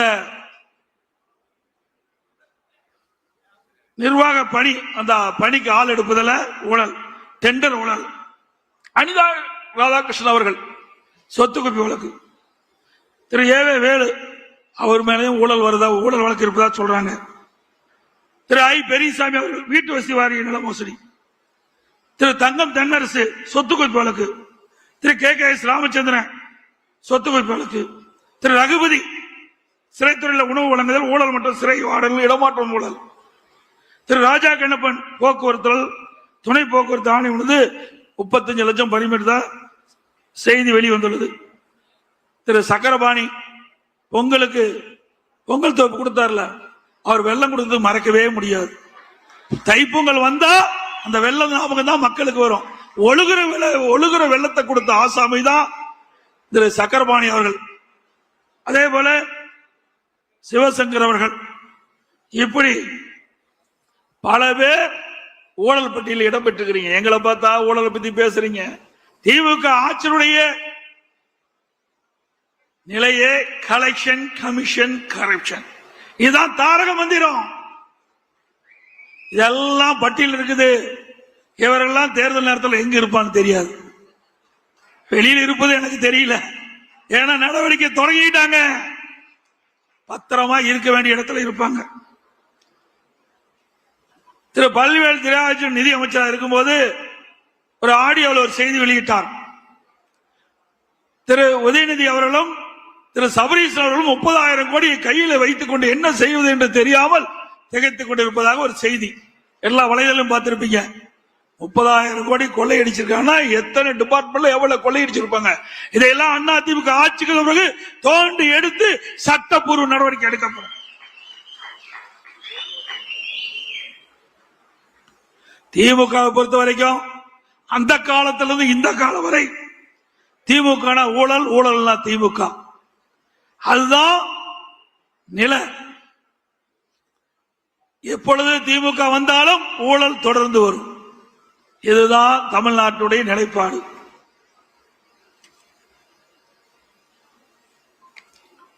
திராவிட முன்னேற்ற கழக ஆட்சியில கள்ளக்குறிச்சி கள்ளச்சாராய மரணம், அது உயர் நீதிமன்றத்தில் வழக்கு போட்டாங்க. அந்த வழக்கில் சிபிஐ விசாரிக்க வேண்டும் என்று உத்தரவு போட்டது. உடனே டெல்லிக்கு போறார். இதுல உங்களுக்கு என்ன பயம்? ஆக திராவிட முன்னேற்ற கழகத்தை கட்சி சேர்ந்தவரை காப்பாற்ற வேண்டும் என்பதற்காக இன்றைக்கு டெல்லியில போய் மேல்முறையீடு செய்கிறீங்க. பிறகு அண்ணா நகர் சிறுமி உயர் நீதிமன்றத்தில் அவளுக்கு நியாயம் கிடைக்க வேண்டும், அது மாநில அரசுக்கு காவல்துறை விசாரித்தால் நியாயம் கிடைக்காது, அதன் அடிப்படையில் உயர் நீதிமன்றத்தில் வழக்கு. அதனால அந்த சிறுமி அந்த வழக்கை சிபிஐ விசாரிக்க உத்தரவு போடுறாங்க உயர் நீதிமன்றம். அதை எடுத்து உச்ச நீதிமன்றம் போறாங்க. அதோட ஆம்ஸ்ட்ராங் கொலை வழக்கு, அவருடைய உறவினர்கள் வழக்கு போடுறாங்க. அதை மாநில அரசு விசாரிக்க கூடாது, சிபிஐ விசாரிக்க வேண்டும். இன்னைக்கு சென்னை உயர் நீதிமன்றம் அதை சிபிஐ விசாரிக்க வேண்டும் என்று உத்தரவு போட்டது. அதை எடுத்து டெல்லிக்கு போறாங்க. எவ்வளவு வெட்கக்கேடானது! ஆக யாரையோ காப்பாற்றுவதற்காக இந்த அரசு துடித்துக் கொண்டிருக்கிறது. இதெல்லாம் அனைத்து இந்திய அண்ணா திராவிட முன்னேற்ற கழக ஆட்சி அமைந்தவுடன் இதையெல்லாம் விசாரித்து உண்மை குற்றவாளிகளை இந்த நாட்டுக்கு அடையாளம் காட்டப்படும்.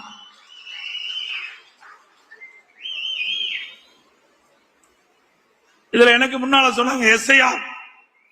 இந்த எஸ்ஐஆர் என்று கேட்டாவே ஸ்டாலின் அலர்ந்த துடிக்கிறார்.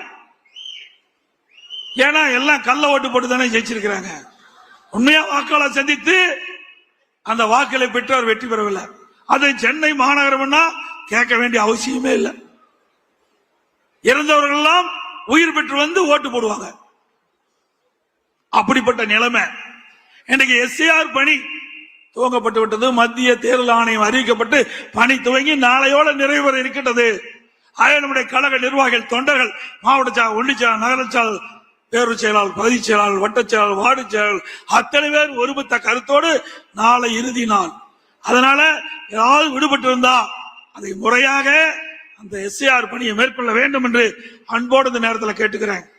திமுக தலைவர் ஸ்டாலின் எதிர்த்தா எதிர்க்க வேண்டிய அவசியம் என்ன?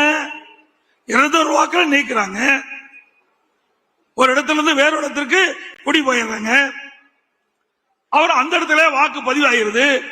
ஏற்கனவே இருக்கிற இடத்துல தொடர்ந்து இந்த வாக்காளர் பட்டியலில் ஒரு பெயர் இடம்பெற்று வருது. அதை நீக்குவதில் என்ன தவறு? இரட்டை வாக்காளர், அதை நீக்குவதில் என்ன தவறு? ஆனா திரு ஸ்டாலின் அவர்கள் அதை கடுமையாக எதிர்த்தார். இப்பொழுது என்னங்கிறாரு? திமுக காரர் விழிப்போடு இருந்து செயல்பட வேணுமா? ஒரு பக்கம் எதிர்க்கிறாங்க, ஒரு பக்கம் செயல காட்டுறாங்க. எஸ்ஐஆர் பணி மேற்கொள்ள வேண்டும். இன்னைக்கு பாத்தீங்கன்னா சென்னை மாநகரத்தில் பத்தி பாத்தீங்கன்னா ஒவ்வொரு தொகுதியிலும் 50,000 70,000 வாக்குகள் இன்றைக்கு அது விடுவிக்க வேண்டிய சூழல் இருக்குது. அப்படி தமிழ்நாடு முழுவதும் அனைத்து தொகுதியிலும் 10,000 30,000 வாக்குகள் இந்த எஸ்ஐஆர் பணி மேற்கொள்கின்ற பொழுது இறந்தவர் வாக்காளர் பட்டியலிருந்து விடுவிக்கப்படுகிறார். இரட்டை வாக்காளர் நீக்கப்படுகிறது.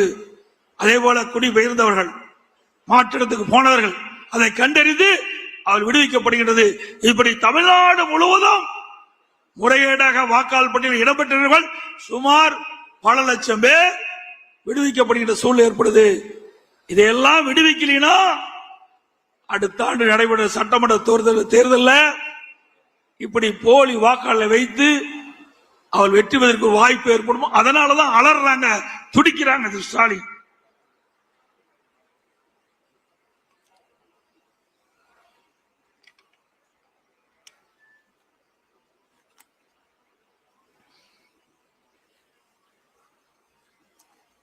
எப்பொழுது பார்த்தாலும் ஸ்டாலின் சொல்லிக்கொண்டே இருப்பது அதிமுக பாரதிய ஜனதாவுடைய அடிமை. அதிமுக எப்பொழுதும் யாருக்கும் அடிமை இல்லை என்பதை பல முறை சுட்டிக்காட்டிவிட்டோம்.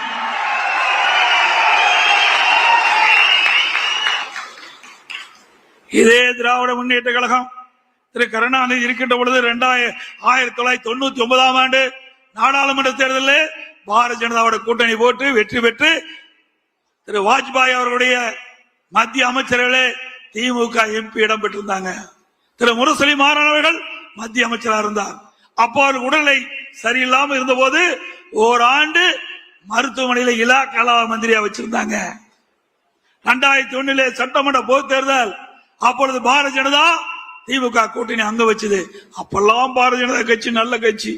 திமுக கூட்டணி வச்சா நல்ல கட்சி, அண்ணா திமுக கூட்டணி வச்சா மதவாத கட்சி. சிந்திச்சு பாருங்க. இன்னைக்கு தேர்தல் வருகின்ற பொழுது வாக்குகள் சிதறாமல் சிந்தாமல் எல்லா வாக்குகளையும் நிறுத்தப்படுகிற வேட்பாளர்களுக்கு கிடைக்க வேண்டும். அப்பொழுதுதான் நாம் நிறுத்தப்படுகிற வேட்பாளர் வெற்றி பெறுவார். அந்த அரசியல் சூழ்நிலைக்கு ஏற்பவாறு எல்லா கட்சியுமே கூட்டணி அமைப்பது இயல்பு. திமுகவும் கூட்டணி வைக்குது, அண்ணா திமுக கூட்டணி வைக்குது. அண்ணா திமுக கூட்டணி இடம்பெற்ற கட்சி தான் திமுகவில் இப்பொழுது இடம்பெற்றிருக்குது. திமுகவில் இடம்பெற்ற கட்சி தான் அண்ணா திமுகவில் இடம்பெற்றது. இப்படி கால சூழ்நிலைக்கு ஏற்ப அந்த கூட்டணி மாறி மாறி இருக்கும். ஆனா திரு ஸ்டாலினால பொறுக்க முடியல. அண்ணா திமுக பாரதிய ஜனதா கூட்டணியை அமைச்ச உடனே கதறாரு, துடிக்கிறாரு. அப்பொழுது 1999 2001 கூட்டணி வச்ச போது திரு கருணாநிதி குறிப்பிடுறார். 23/6/1999 முரசொலியில் 6ஆம் பக்கம், அதாவது பாரதிய ஜனதா திமுக கூட்டணி அமைச்ச பிறகு அப்ப முரசொலியில 6ஆம் பக்கத்துல 23/6/1999 வருது. சிறுபான்மை மக்களிடம் பாஜக பற்றி ஒரு சந்தேகத்தை ஒரு சிலர் உருவாக்கி வைத்திருக்கின்றார்கள் என்பது உண்மைதான். பொய்யான பிரச்சாரம் செய்கிறார்கள். அதற்கு ஈடு கொடுத்து விட்டு அதை முறியடிக்க வேண்டிய பொறுப்பு இளைஞர்களாகிய உங்களுக்கு இருக்குன்னு சொல்றார். யாரு? கருணாநிதி சொல்றார். அப்பா பாரதிய ஜனதா கட்சி நல்ல கட்சின்னு தலைவரை குறிப்பிடாரு. ஏன் நாங்க கூட்டணி வச்சா தவறா பேசுறீங்க? இதை நாங்க சொல்லல. திராவிட முன்னேற்ற கழக தலைவர் திரு கருணாநிதி அவர்கள் அவருடைய கட்சி பத்திரிகை முரசொலியில 23/6/1999 அன்று வந்த செய்தி.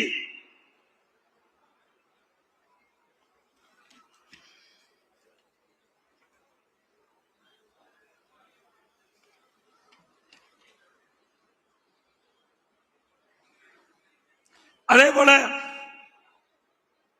எப்பொழுது பார்த்தாலும் அடிமை என்று சொல்லுகிறீர்கள். நீங்க தாங்க அடிமை.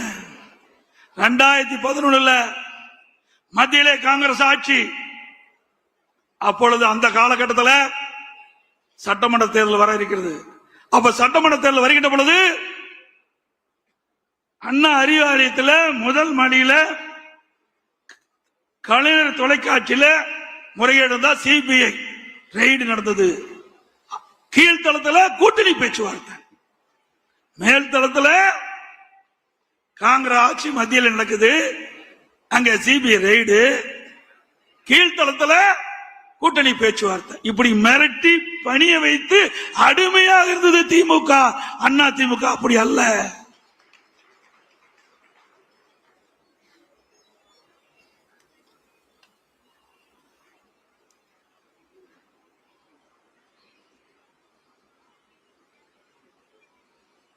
அதே போல வேண்டுமென்றே திட்டமிட்டு நம்முடைய நிர்வாகி மீது வழக்கு போடுவது. சிந்திச்சு பாருங்க. இந்த 4ஆம் தேதி திரு ஸ்டாலின் அவர்கள் 2011 கொளத்தூர் சட்டமன்ற தேர்தலில் போட்டியிடுறார். அந்த தேர்தலில் முறைகேடு நடந்ததாக அப்போ போட்டியிட்ட அனைத்து இந்திய அண்ணா திராவிட முன்னேற்ற வேட்பாளர் வழக்கு தொடர்றார். அந்த வழக்கின் அடிப்படையிலே உச்சநீதிமன்றத்திலே வழக்கு தொடர்ந்து நடந்துகிட்டு இருக்குது. அதை பற்றி ஒரு பத்திரிகையாவது ஒரு ஊடகமாவது வெளியிட்டாங்களா? சிந்திச்சு பாருங்க. அண்ணா திமுக பற்றி நேற்றைக்கு முன்தினம் பத்திரிகையில போடுறீங்க. ஆனா ஒரு நாட்டுடைய முதலமைச்சர் 2011 சட்டமன்ற தேர்தலிலே கொளத்தூர் தொழிலே போட்டியிட்ட அவரை பற்றி விசாரணை வருகின்ற பொழுது எந்த ஊடகம் எந்த பத்திரிகையும் வெளிப்படுத்தல. 2 மணி நேரம் வாதம் நடந்திருக்குது. மீண்டும் நாளை தினம் 11ஆம் தேதி வர இருக்குதாக கேள்விப்பட்டேன். ஆக ஊடகம் மூலம் பத்திரிகை மூலம் தர்மத்தை நீங்கள் நாட வேண்டும். பத்திரிகை என்பது ஒரு நடுநிலையா இருக்கிறது. வேண்டுமென்று திட்டமிட்டு அண்ணா திமுகவை அவதூறு செய்தியை வெளியிடுவதை நிறுத்தி விடுங்கள். ஏன் மிரட்டுறாங்களா? பயமா இருக்க மாட்டேங்குது பத்திரிகை ஊடகத்துக்கும். ஏன்னா திரு சவுக்கு சங்கர் வீட்டுல மலத்தையும் அங்க இருக்கிற சாக்கடை தண்ணி ஊத்திட்டாங்களே, அது போல இந்த ஊடக நிறுவனத்தினுடைய பொறுப்பாளர்கள் மீதும் பத்திரிகை நடத்துகின்ற உரிமையாளர்கள் வீட்லையும் ஏதாவது மலத்தையும் ஏதாவது சாக்கடை தண்ணி ஊத்திடுவான்னு பயமோ என்னமோ. 4ஆம் தேதி உச்ச நீதிமன்றத்தில் வழக்கு நடக்குது. அந்த வழக்கை பற்றி எந்த ஊடகமாவது எந்த பத்திரிகையாவது செய்தி வெளியிட்டீங்களா? சிந்திச்சு பாருங்க. எங்கள் மீது எவ்வளவு வழக்கு போட்டீங்க, உங்கள மீது வழக்கு வந்து விட்டதெல்லாம் சந்திங்க.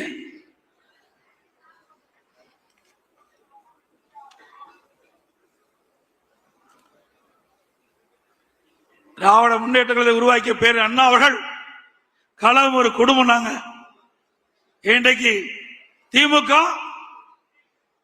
கருணாநிதி குடும்பம் மாறி போச்சு. திமுக கருணாநிதி குடும்பம் ஆச்சு. அது கருணாநிதியுடைய திமுகங்கிறது ஜனநாயக முறையில் கட்சியில் அது ஒரு கார்பரேட் கம்பெனி ஆகிவிட்டது.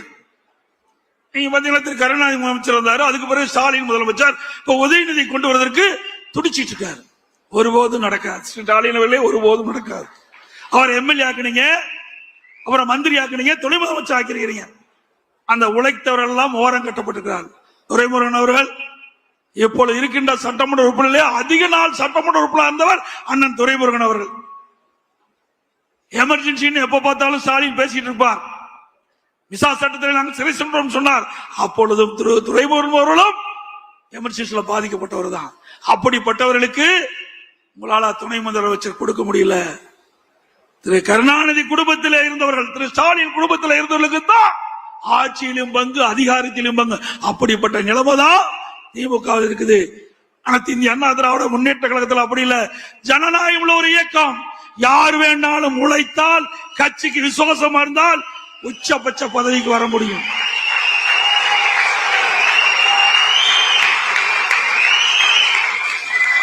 திமுக வர முடியுமா? வர முடியுங்களா? ஒரு கிளை செயலாளர் அண்ணா திமுக பொதுச் செயலாளர் வர முடியும்னா அண்ணா திமுக தான் வர முடியும். ஒரு கிளை செயலாளர் எம்எல்ஏ ஆக முடியும், எம்பி ஆக முடியும், அமைச்சர் ஆக முடியும், முதலமைச்சரே ஆக முடியும் அண்ணா திமுக தான்.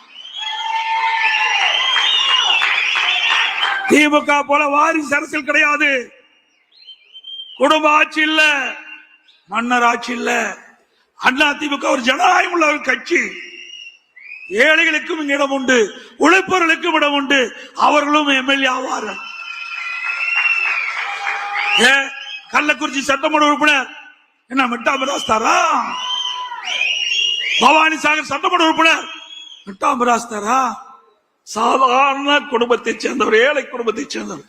அப்படிப்பட்டவர்களை எல்லாம் அண்ணா திமுகவிலே வேட்பாளர் நிறுத்தப்பட்டு வெற்றி பெற்று அழகு பாதிக்கின்ற கட்சி அண்ணா திமுக கட்சி. அதே போல அடுத்த ஆண்டு நடைபெற்ற சட்டமன்ற பொதுத் தேர்தலிலே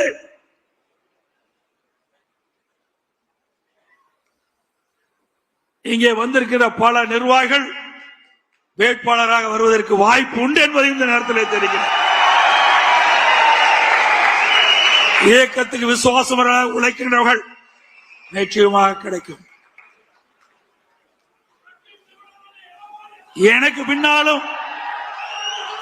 பின்னாலும் இன்னும் எத்தனை நூற்றாண்டுகள் வந்தாலும் அனைத்து இந்திய அண்ணா திராவிட முன்னேற்ற கழகம் மக்களுக்காக இயங்கும் அப்படின்னு இதே புரட்சி தலைவி அம்மா அவர்கள் சட்டமன்றத்திலே சூளுரைத்தார்கள்.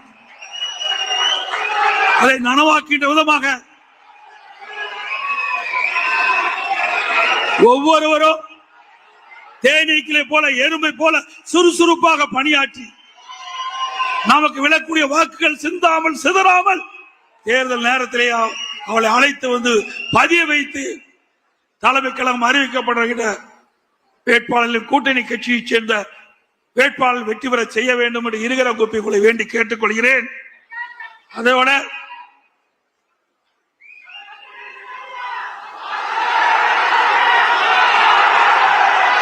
அதே போல மாண்புமிகு புரட்சி தலைவி அம்மா இருக்கின்ற பொழுது இன்னைக்கு ஏழை எளிய மக்களுக்கு தை பிறந்தால் வழிபிறக்கும். தை பண்டிகையின் போது அவர்களுக்கு பொங்கல் தொகுப்பு கொடுக்கப்படும் என்று அறிவிப்பை கொடுத்து அந்த தை பொங்கல் என்று ஏழை வீட்டிலையும் தை பொங்கல் பொங்குகின்ற ஒரு சூழ்நிலையை உருவாக்கி தந்தவர் நம்முடைய புரட்சி தலைவி அம்மா. அந்த வழியிலே வந்த அம்மாவுடைய அரசு தை பொங்கல் என்று எல்லா இல்லங்களிலும் மகிழ்ச்சியோடு தை பண்டிகை கொண்டாட என்பதற்காக எல்லா குடும்பத்துக்கும் 2500 ரூபாய் கொடுத்த அரசாங்கம் அண்ணா திமுக அரசாங்கம். அப்பொழுது திரு ஸ்டாலின் அவர்கள் எதிர்க்கட்சி தலைவராக இருந்தார். அப்பொழுது குறிப்பிட்டார், ஏன் முதலமைச்சர் எடப்பாடி பழனிசாமி குடும்பத்துக்கு 5000 ரூபாய் கொடுக்கலாம், 5000 ரூபாய் கொடுக்கலாம் திரு ஸ்டாலின் சொன்னார். திரு ஸ்டாலின் அவர்களே, நாங்கள் வேண்டுகோளாக வைக்கிறோம், தை பிறந்தால் வழிபிறக்கும் தமிழனுடைய திருநாள் தை திருநாள்.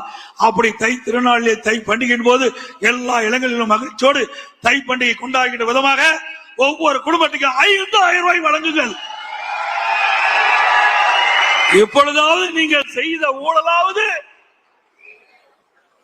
எவ்வளவோ ஊழல் செய்து விட்டீர்கள், எவ்வளவோ மக்கள் பணத்தை கொள்ளையடித்து விட்டீர்கள். இனியாவது கடைசி காலகட்டத்திலாவது மக்களுக்கு மகிழ்ச்சி ஊட்டுகின்ற விதமாக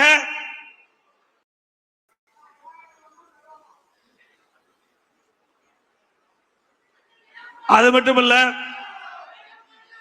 நான் முன்கூட்டியே, எனக்கு முன்னாலே தலைமை கழக நிர்வாகிகள் குறிப்பிட்டதை போல, நான் முன்கூட்டியே தமிழகத்தில் பல்வேறு மாவட்டங்களில் எழுச்சி பயணத்தை மேற்கொண்டோம். அந்த எழுச்சி பயணத்தின் போது நம்முடைய மாவட்ட செயலாளர், தலைமை கழக நிர்வாகிகள், வருகை வந்திருக்கின்ற ஒன்றிய செயலாளர், நகர செயலாளர், பேருக்கழக செயலாளர், பகுதி செயலாளர் அத்தனை பேர் ஒருமித்த கருத்தோடு மிக சிறப்பாக எழுச்சியாக அந்த எழுச்சி பயண கூட்டத்தை நடத்தினீர்கள். மக்களை காப்போம், தமிழகத்தை மீட்போம் என்று நாம் குரல் கொடுத்து கிட்டத்தட்ட 175 சட்டமன்ற தொகுதியிலும் அதிமுக அந்த பிரச்சாரத்தை தொடங்கிடும். இனி எந்த கட்சியும் இனிமேல் எவ்வளவு சட்டமன்ற தொகுதியில போய் பிரச்சாரம் செய்ய முடியாது. அப்படி அருமையான எழுச்சி பயணம் மேற்கொண்டது. அதுக்கு அத்தனை மாவட்ட கலைச்சால், தலைமை கழக நிர்வாகிகள், வருகின்ற ஒன்றிய நகர பேரூராட்சி பகுதியில் அத்தனை பேரும் சிறப்பான முறையில் ஏற்பாடு செய்தார். அதுக்கு நன்றியை இந்த நேரத்தில் தெரிவித்துக் கொள்கின்றேன்.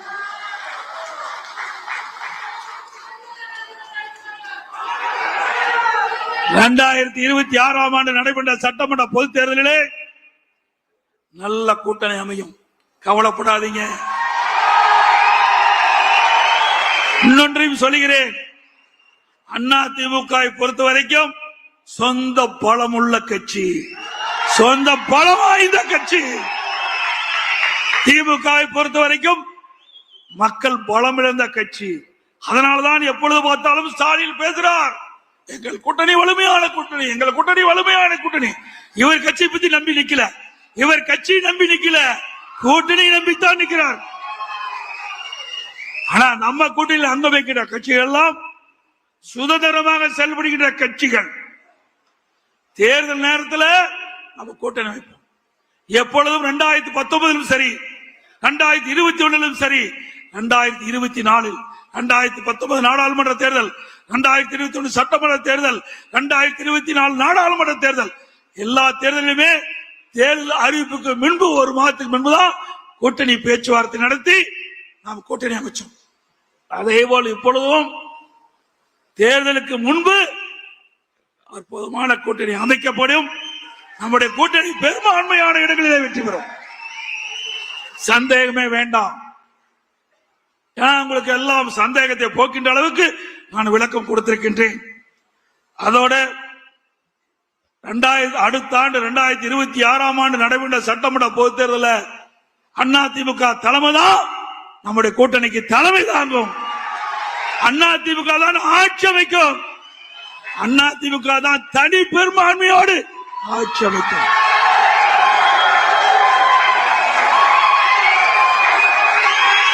அதோடு 2026 ஆண்டு நடைபெற்ற சட்டமன்ற பொதுத் தேர்தலை வெற்றி பெற்று ஆட்சி அமைத்து அடுத்த ஆண்டு நடைபெறுகின்ற பொது செயற்குழு பொதுக்குழு கூட்டத்தில் அதிமுக ஆட்சி நடக்கும். அது எந்த கொம்பனாலும் தடுத்து நிறுத்த முடியாது. எனக்கு மக்கள் விடியா திமுக ஆட்சியை வீட்டுக்கு அனுப்ப முற்பட்டு விட்டார்கள். மக்களோட ஆட்சி அகற்றப்பட வேண்டும் என்று மக்கள் கொதித்து எழுப்பிவிட்டார்கள். எப்பொழுது தேர்தல் வரும் என்று காத்துக் கொண்டிருக்கின்றார்கள். தேர்தல் வந்தால் திராவிட முன்னேற்ற கழகம் கூட்டணி தோல்வி பெறும், அதிமுக தலைமையில அமைக்கிற கூட்டணி வெற்றி பெறும், அதிமுக ஆட்சி அமைக்கும் என்று சொல்லி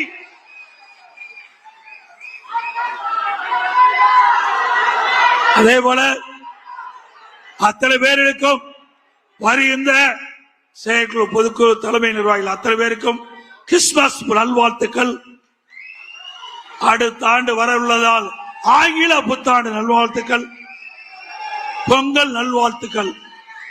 அதோடு இந்த செயற்குழு பொதுக்குழுக்கு கூட்டத்திற்கு வரி வந்த அத்தனை பேருக்கும் உங்களுக்கு சைவ அசைவ உணவு தயார் நிலையில வைக்கப்பட்டுகிறது. நீங்கள் அனைவரும் உணவு அறிந்துவிட்டு பத்திரமாக வாகனத்தில் வீடு போய் சேர வேண்டும் என்று அன்போடு இந்த நேரத்தில் கேட்டு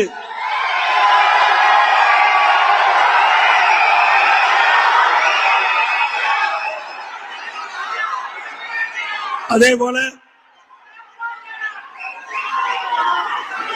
முன்னாள் அமைச்சர் மாவட்ட கழக பெஞ்சமின் அவர்கள் இந்த பொதுக்குழுவுக்கு நடைபெறுவதற்கு சிறப்பான ஏற்பாடு செய்வதற்கு அவரும் இந்த நிகழ்ச்சி சீரோடும் சிறப்போடும் நடைபெறுவதற்கு உறுதுணையாக விளங்கிய அறிவிச்சார் பெஞ்சமின் அவர்களுக்கும், அதே போல இந்த பொதுக்குழு கூட்டம் சிறப்பாக நடைபெறுவதற்காக இன்றைக்கு அந்த பொதுக்குழு எப்படியெல்லாம் நடைபெற வேண்டும், எப்படியெல்லாம் அரேஞ்ச்மெண்ட் பண்ண வேண்டும் என்ற அந்த நிகழ்ச்சியை பார்வையதற்கு வந்த நம்முடைய துணை பொதுச்செயலாளர் அண்ணன் KP அவர்களுக்கும், தலைமை அறிவிச்சாளர் வேலுமணி அவர்களுக்கும், அறிவிச்சாளர் தங்கமணி அவர்களுக்கும், அவர்களோடு இணைந்து பணியாற்றிய இந்த பகுதியை சேர்ந்த கழக நிர்வாகிகள் அத்தனை பேருக்கும் நேரத்தில் நன்றி தெரிவித்து, அடுத்த ஆண்டு நாம் ஆளுங்கட்சியாக இருப்போம், அந்த பொதுக்குழுவிலே சந்திப்ப என்பதை நேரத்தில் தெரிவித்து,